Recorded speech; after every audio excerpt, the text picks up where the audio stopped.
Hi friends, welcome to my channel. ನಾನು ರೇಖಾ. ಇವತ್ತಿನ recipe ಬಂದು ಬಾಂಬೆ ಸಾಗು. ಈ ಬಾಂಬೆ ಸಾಗು ಹೇಗೆ ಮಾಡೋದು ಅಂತ ನೋಡ್ಕೊಂಬರೋಣ. ಇವಾಗ ಫಸ್ಟಿಗೆ ನಾನು ಉಪ್ಪು ಹಾಕಿ ಸಣ್ಣಗೆ ಕಟ್ ಮಾಡಿರೋವಂಥ ಆಲೂಗಡ್ಡೆಗೆ ಬೇಯಿಸಿಟ್ಕೊಂಡಿದ್ದೀನಿ. 3 ವಿಸಿಲ್ ಬಂದಮೇಲೆ ಆಫ್ ಮಾಡಿದ್ದೀನಿ. ಯಾಕೆಂದರೆ ಬೇಗ ಆಲೂಗಡ್ಡೆ ಬೇಯಿಸಿಟ್ಕೊಂಡ್ರೆ ಬೇಗ ಆಗುತ್ತೆ ಅಂದ್ಬಿಟ್ಟು, ಬೆಳಗ್ಗೆ ಟೈಮ್ ಎಲ್ಲನೂ ಬೇಗ ಆಗುತ್ತೆ ಅಂದ್ಬಿಟ್ಟು. ಇವಾಗ ಇದಕ್ಕೆ ಬೇಕಾಗಿರೋ ಇಂಗ್ರೀಡಿಯೆಂಟ್ಸ್ ಬಂದು 1 ಕಪ್ ಈರುಳ್ಳಿ ತೊಗೊಂಡಿದ್ದೀನಿ, 1 ಕಪ್ ಟೊಮೆಟೊ, 7 ಹಸಿಮೆಣಸಿನ್ಕಾಯಿ, ಗರಂ ಮಸಾಲ ಸ್ವಲ್ಪ, ಕೊತ್ತಂಬರಿ ಸೊಪ್ಪು. ಇದಕ್ಕೆ ಮೇನ್ ಇಂಗ್ರೀಡಿಯೆಂಟ್ ಏನು ಬೇಕಾಗುತ್ತೆ ಅಂದರೆ ಕಡಲೆ ಹಿಟ್ಟು. 2 ಟೇಬಲ್ ಸ್ಪೂನ್ ಕಡಲೆ ಹಿಟ್ಟಿಗೆ ಸ್ವಲ್ಪ ನೀರು ಹಾಕಿ ಕಲಸಿಟ್ಕೊಂಡಿದ್ದೀನಿ. ಅದು 1 ಕಪ್ ಆಗಿದೆ. 2 ಟೇಬಲ್ ಸ್ಪೂನ್ ಕಡಲೆ ಹಿಟ್ಟಿಗೆ ನೀರು ಹಾಕಿ ಕಲಸಿಟ್ಕೊಂಡಿದ್ದೀನಿ. ಇದೇ ಮೇನ್ ಇಂಗ್ರೀಡಿಯೆಂಟ್ ಬೇಕಾಗಿರೋದು ಬಾಂಬೆ ಸಾಗುಗೆ. ಇದರಿಂದನೇ ಟೇಸ್ಟ್ ಅನ್ನೋದು ಸೂಪರಾಗಿ ಬರುತ್ತೆ. ಸೊ ಇವಾಗ ಫಸ್ಟ್ ನಾವೇನು ಮಾಡಬೇಕು ಅಂದರೆ ಬಟ್ಲಿಗೆ ಎಣ್ಣೆ ಹಾಕಿ ಕಾಯಿಸಬೇಕು. ಎಣ್ಣೆ ಕಾದ್ಮೇಲೆ ಸಾಸಿವೆ ಹಾಕಬೇಕು. ಇಲ್ಲಾಂದರೆ ಎಣ್ಣೆ ಕಾಯಕ್ಕೆ ಮುಂಚೆ ಸಾಸಿವೆ ಹಾಕಿದ್ರೆ ಅದು ರಾಗಿ ಥರ ಟೇಸ್ಟ್ ಚೆನ್ನಾಗಿರಲ್ಲ, ರಾಗಿ ಥರ ಸಿಗುತ್ತೆ ಬಾಯಿಗೆಲ್ಲ. ಸೊ ಯಾವಾಗ ಸಾಸಿವೆ ಅನ್ನೋದು ಚಿಟ ಅಂತ ಚೆನ್ನಾಗಿ ಇದಾಗುತ್ತೋ ಆವಾಗಲೇ ಟೇಸ್ಟ್ ಅನ್ನೋದು ತುಂಬ ಚೆನ್ನಾಗಿ ಬರುತ್ತೆ. ಸೊ ಎಣ್ಣೆ ಕಾದಾದ್ಮೇಲೆ ಸಾಸಿವೆ ಹಾಕಿದೆ. ಈಗ ಕರಿಬೇವು ನೀವು ಎಷ್ಟು ಹಾಕೊಂಡ್ರೆ ಅಷ್ಟು ಟೇಸ್ಟ್ ಅನ್ನೋದು ಬರುತ್ತೆ. ನೆಕ್ಸ್ಟ್ ಈರುಳ್ಳಿ ಹಾಕ್ತಾ ಇದ್ದೀನಿ. ಒಬ್ಬೊಬ್ರು ಇಂಗು ಕೂಡ ಹಾಕ್ತಾರೆ, ನಾನಿಲ್ಲಿ ಹಿಂಗೆ ಹಾಕ್ತಾ ಇಲ್ಲ. ಬೇಕು ಅನ್ನೋರು ಇಂಗು ಕೂಡ ಯೂಸ್ ಮಾಡ್ಬೋದು. ಸ್ವಲ್ಪ ಫ್ರೈ ಮಾಡಿ, ಈರುಳ್ಳಿ ಸ್ಮೆಲ್ ಹೋಗೋವರೆಗೂ ಸ್ವಲ್ಪ ಫ್ರೈ ಮಾಡ್ಕೊಳ್ಳಿ. ಆಮೇಲೆ ಸ್ವಲ್ಪ 1/4 ಸ್ಪೂನಷ್ಟು ಅರಿಶಿನ ಹಾಕ್ತಾ ಇದ್ದೀನಿ ನಾನಿಲ್ಲಿ.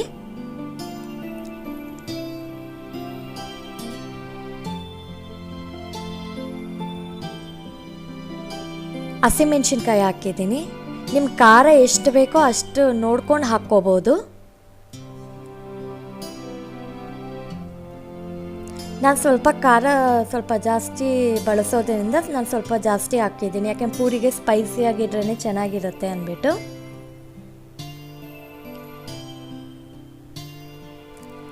ಇವಾಗ ಅರಿಶಿನ ಹಾಕ್ತಾ ಇದ್ದೀನಿ. ಎಣ್ಣೆಗೆ ಅರಿಶಿನ ಹಾಕಿದ್ರೆ ಚೆನ್ನಾಗಿ ಫ್ರೈ ಆಗಿರುತ್ತಲ್ಲ, ಅದು ಟೇಸ್ಟ್ ಚೆನ್ನಾಗಿರುತ್ತೆ. ಯಾವಾಗೂ ಎಣ್ಣೆಯಲ್ಲೇ ಅರಿಶಿನ ಹಾಕಬೇಕು. ನೀರು ಹಾಕಿದ್ಮೇಲೆ ಅರಿಶಿನ ಹಾಕಿದ್ರೆ ಅಷ್ಟೊಂದು ಟೇಸ್ಟ್ ಅಂತ ಅನಿಸೋದಿಲ್ಲ. ನೆಕ್ಸ್ಟ್ ಟೊಮೆಟೊ ಹಾಕ್ತಾ ಇದ್ದೀನಿ. ಟೊಮೆಟೊ ಇಲ್ಲಿ ನಾನು 2 ಟೊಮೆಟೊ ತೊಗೊಂಡಿದ್ದೀನಿ.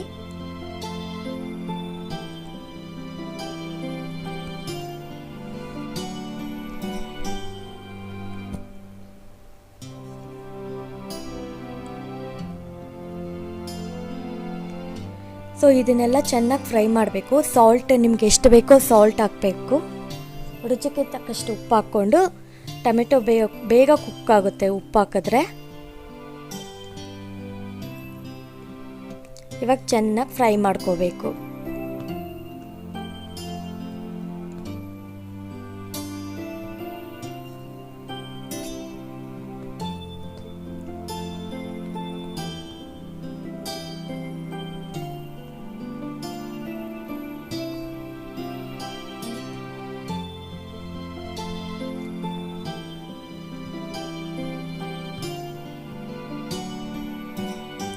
ಇವಾಗ ಗರಂ ಮಸಾಲ ಹಾಕ್ತಾ ಇದ್ದೀನಿ. ಗರಂ ಮಸಾಲ 1/4 ಸ್ಪೂನ್ ಹಾಕ್ಕೊಳ್ಳಿ.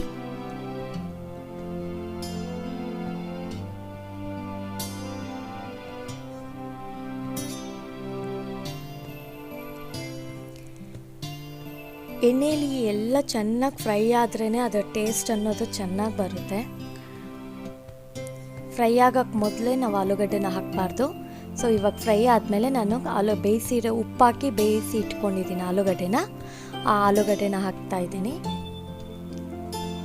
ಇವಾಗ ಸೌಟಲ್ಲಿ ಆಲೂಗಡ್ಡೆನ ಸ್ವಲ್ಪ ಲೈಟಾಗಿ ಸ್ಮ್ಯಾಶ್ ಅಂತ ಮಾಡ್ತಾ ಇದ್ದೀನಿ. ತುಂಬ ಸ್ಮ್ಯಾಶ್ ಮಾಡ್ಕೊಳಕ್ಕೆ ಹೋಗಬೇಡಿ, ಅದಕ್ಕೆ ಲೈಟಾಗಿ ಮಾಡ್ಕೊತಾ ಇದ್ದೀನಿ. ಸೊ ಇದು ಆಲೂಗಡ್ಡೆ ಹಾಕಿದ್ಮೇಲೆ ಕುದಿ ಬರಬೇಕು. ಅದು ಚೆನ್ನಾಗಿ ಕುದ್ಮೇಲೆ ಕೊತ್ತಂಬರಿ ಸೊಪ್ಪು ಹಾಕ್ತಾ ಇದ್ದೀನಿ. ನೆಕ್ಸ್ಟ್ ಇಲ್ಲಿ ನಾನು ನಿಮಗೆ ಇಲ್ಲಿ ಸ್ವಲ್ಪ ಜಾಸ್ತಿ ಮಾಡ್ತಾ ಇದ್ದೀನಿ. ಸೊ ನಿಮಗೆ ಎಷ್ಟು ಬೇಕೋ ನೋಡಿಕೊಂಡು ನೀವು ಅಷ್ಟು ಮಾಡ್ಕೋಬೋದು. ಇಲ್ಲಿ ನಾನು 3 ಗ್ಲಾಸ್ ವಾಟರ್ ಹಾಕ್ತಾ ಇದ್ದೀನಿ. ಈ ಆಲೂಗಡ್ಡೆ ಸ್ವಲ್ಪ ಎಣ್ಣೆಯಲ್ಲಿ ಕುಕ್ ಆದಮೇಲೆ 3 ಗ್ಲಾಸ್ ವಾಟರ್ ಅನ್ನೋದು ಯೂಸ್ ಮಾಡ್ತಾಯಿದ್ದೀನಿ. ನಿಮಗೆ ಬೇಕಾದಷ್ಟು ಹದ ನೀವು ಮಾಡ್ಕೋಬೋದು. ಇಲ್ಲಿ 3 ಗ್ಲಾಸ್ ಆಫ್ ವಾಟರ್ ಹಾಕ್ತಾಯಿದ್ದೀನಿ.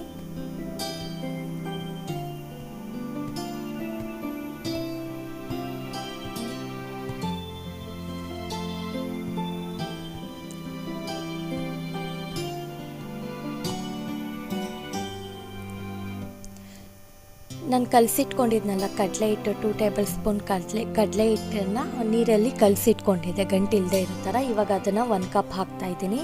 ಸೊ ಇದೇ ನಿಮಗೆ ಟೇಸ್ಟ್ ಅನ್ನೋದು ಕೊಡೋದು. ಮೇನ್ ಇಂಗ್ರೀಡಿಯೆಂಟ್ ಇದೇನೆ.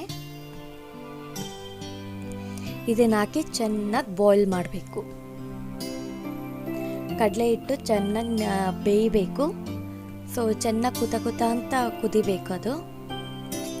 ನೀವು ನೋಡ್ಕೊಳ್ಳಿ, ನಿಮಗೆ ಯಾವ ಹದಕ್ಕೆ ಬೇಕು ಅಂತ ನಿಮ್ಗೆ ಗೊತ್ತಾಗುತ್ತಲ್ವ, ಆವಾಗ ನೀವು ಸ್ಟವ್ ಆಫ್ ಮಾಡ್ಬೋದು. ಸೊ ಪೂರಿಗೆ ಸ್ವಲ್ಪ ಗಟ್ಟಿ ಇದ್ರೇ ಚೆನ್ನಾಗಿರುತ್ತೆ ಅಂತ ನಾನಿಲ್ಲಿ ಚೆನ್ನಾಗಿ ಕುದಿಸ್ತಾ ಇದ್ದೀನಿ.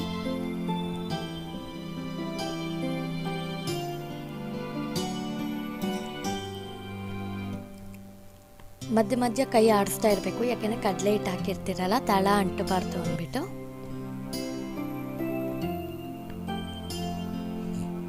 ಸೊ ಇವಾಗ ರೆಡಿ ಆಯಿತು. ನನಗೆ ಇಷ್ಟು ಹದ ಬಂದರೆ ಸಾಕು. ನನಗೆ ಇಷ್ಟು ಗಟ್ಟಿ ಇದ್ದರೆ ಸಾಕಾಗುತ್ತೆ. ಇದು ಪೂರಿ ಜೊತೆ, ಪೂರಿ, ಚಪಾತಿ, ಪರೋಟ ಇದ್ರೆ ಎಲ್ಲದಕ್ಕೂ ಸೂಪರ್ ಟೇಸ್ಟ್ ಇರುತ್ತೆ. ಟ್ರೈ ಮಾಡಿ ನೋಡಿ. ಸ್ಪೈಸಿ ಇದ್ರೆ ಅಂತೂ ತುಂಬಾ ಚೆನ್ನಾಗಿರುತ್ತೆ. ಪೂರಿ ಕೂಡ ರೆಡಿ ಮಾಡಿ ಇಟ್ಕೊಂಡ್ಬಿಟ್ಟೆ. ಸೊ ಪೂರಿ ಮತ್ತು ಬಾಂಬೆ ಸಾಗು ರೆಡಿಯಾಗಿದೆ. ಈಗ ಸರ್ವ್ ಮಾಡಿದ್ದೀನಿ.